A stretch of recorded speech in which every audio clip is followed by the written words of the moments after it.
key takeaways are really like, I feel like a lot of people looked at this asset class and wondered, is it here to stay? From my perspective, it is. The big operators are pushing hard into it, the Greystars of the world, and the Cushmans, and there's more and more people starting to have BTRs in their titles, right? So people are dedicating more divisions and leadership to the space, and understanding that it's not the same as a multifamily site. It's not the same as scattered single family, right? And it's truly unique. So I think that's encouraging to give that class a little bit more attention.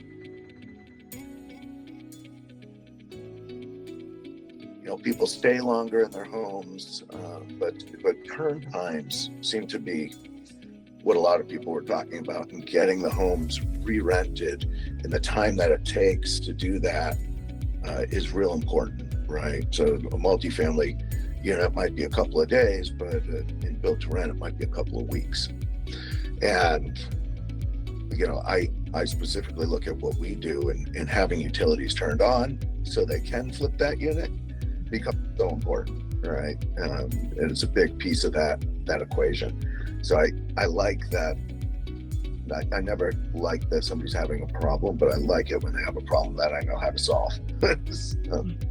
So that was kind of where I honed in on, where previously in that space I was honing in on the sheer volume of utility bills. So at a typical apartment community, because you have shared utilities, you might have 40 to 50 invoices that we need to process and pay between common area building vacants. But at a build to rent community, where every house has its own water bill, every house might have its own trash bill, that volume could be 800 invoices on 200 homes, right? So utilities is already a tough business. There's different rules, and it's very fragmented geographically.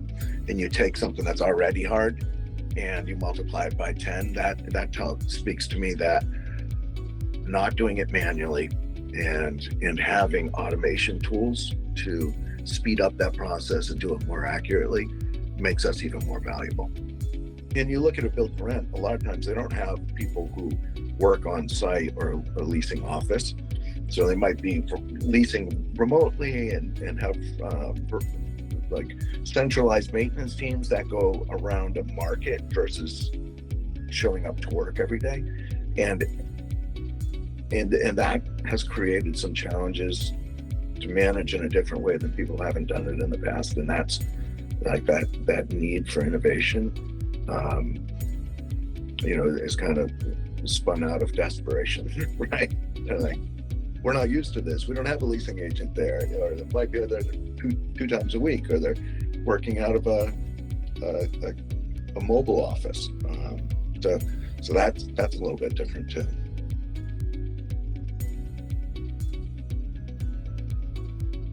You have less density, so like you have fewer units on the same plat of land that you might have with multifamily, right? So the cost to live at a build to rent is higher for a resident. With rents kind of stabilizing, they are competing against lesser product, but I also had to take away that, like we talk about the affordable housing, but the income to rent ratio has remained flat. So people's incomes have increased while rents have increased. Trend for everybody, including us, is just like how do you do your business smarter, right? And I know it almost sounds cliche at this point, but like with AI, even in my own day, like the more I'm incorporating it and using it to do things quicker, draw conclusions. Like I had just the other day, I took some account managers' optimization reports. I dumped it into Gemini and said, give me a summary of what the value of this portfolio would be if we implement these recommendations. And I got a beautiful readout that was, for 3,000 unit portfolio, it was millions of dollars. And I showed my client, we did it right there in front of each other. And they're like, oh my gosh, we need to do these recommendations. And it was less of my narrative saying you need to do this, and it was the technology backing up what I said. So whether it's in my daily business or Conservice's daily business or at the site level, I think everybody's hungry to adopt new ideas where real estate has been traditionally a little bit slow to adopt. So I think that and traditionally real estate has been very relationship driven. And I feel like that's changing a little bit. People are hungrier to use technology, and they've seen the benefit.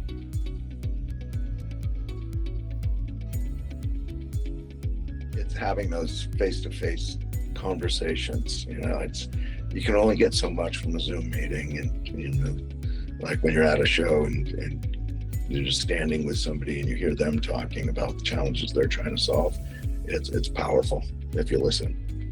I'm thankful that Conservice continues to invest to put myself and our team members out at these shows to hear what's going on, and to not just say, hey, we've been doing this for 25 years, this is the way we do it, but like, let's be flexible and keep learning with the industry. And I think that's what, it keeps us out there ahead. It keeps us why people want to work with us.